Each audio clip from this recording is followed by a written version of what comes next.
Ya, enggak. Assalamualaikum warahmatullahi wabarakatuh. Nama saya Muhammad Gita Satria Bumi bersama dengan saya Andro. Pada kesempatan kali ini kami akan menjelaskan tentang aliran Asy'ariyah dan Maturidiyah.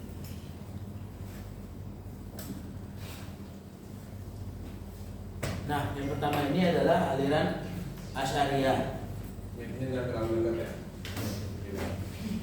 Nah, kenapa Asy'ariyah dinamakan Asy'ariyah? Nah, karena ini itu dinisbahkan kepada pendirinya, yaitu Abu Al-Hasan Ali bin Ismail Al-Asy'ari.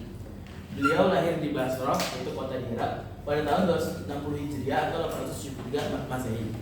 Dan beliau wafat pada tahun 324 Hijriah atau 935 Masehi. Nah, berikutnya itu adalah latar belakang Al-Asy'ari. Nah, Al-Asy'ari ini mengawali pembelajaran ilmu kalam dengan ayah tirinya Ali Al-Jubai yang berakidah Mu'tazilah. Aliran kalam inilah yang beliau pelajari dan ikuti sampai berumur 40 tahun.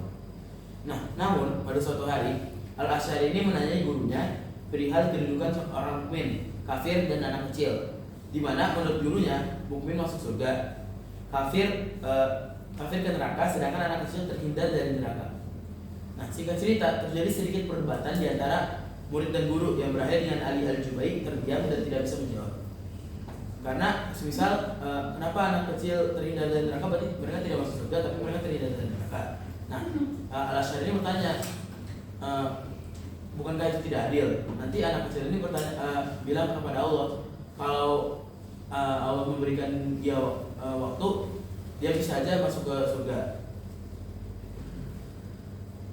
Nah, berikutnya itu adalah terbentuknya Asy'ariyah. Nah, setelah perbincangan tadi, Al-Asy'ari pergi ke rumahnya dan berhubungannya selama 15 hari. Akhirnya ia keluar dan pergi ke Masjid Basrah mengumumkan keteguhannya untuk pergi dari ajaran Mu'tazilah. Nah, sisa hidupnya ia jalani dengan melawan aliran Mu'tazilah dan mendirikan paham-paham teologis Ahlus Sunnah wal Jamaah.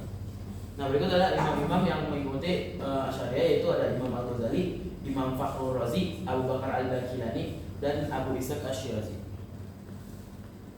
Nah, berikut adalah pokok-pokok ajaran Asy'ariyah. Asy'ariyah yang pertama adalah Asy'ariyah meyakini bahwa Allah memiliki sifat-sifat seperti mendengar dan melihat, namun tidak seperti sifat makhluk. Lalu yang kedua, manusia tidak menciptakan perbuatannya sendiri, melainkan memperoleh kasab dari Allah atas kehendaknya.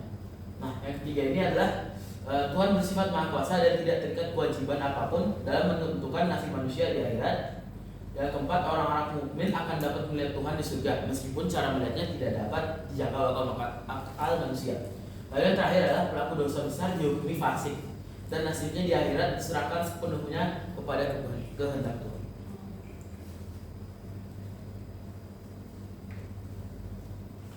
Oke, selanjutnya kita masuk ke sejarah Maturidiyah, ke aliran Maturidiyah.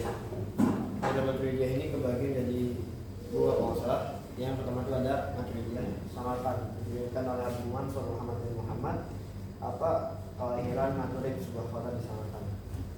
Habis itu Al-Maturidiyah Asy'ari ini posisikan diri sebagai tim kontra terhadap aliran Mu'tazilah sebagaimana yang dijelaskan. Jadi kurang lebih posisinya sama kayak Al-Asy'ari tadi. Terus Abu Mansur dia bermadhab Hanafi, sehingga ulama Maturidiyah pun kebanyakan itu ya mengikuti madhab Hanafi. Jadi ulama Maturidiyah Samarkand tadi yang didirikan sebelumnya itu adalah kewajiban mengetahui Tuhan dapat diketahui oleh akal, namun yang mewajibkan adalah Tuhan. Yang kedua, akal dapat mengetahui baik buruk, namun hanya syariat dan dapat menetapkan. Terakhir, kuasa Tuhan mengatur hikmah, namun bukan karena paksaan. Nah, selanjutnya yang kedua, tadi kan sudah dibilang jadi kebagi dua antara Maturidiyah, yaitu Samarkand dan Bukhara. Bukhara ini itu dikembangkan oleh Abu Yusuf Al-Badawi, salah satu ulama mazhab Hanafi. Sebenarnya itu bukan kebagi jadi dua ya, itu kayak dari yang Samarkand tadi terus kayak turunannya tadi itu.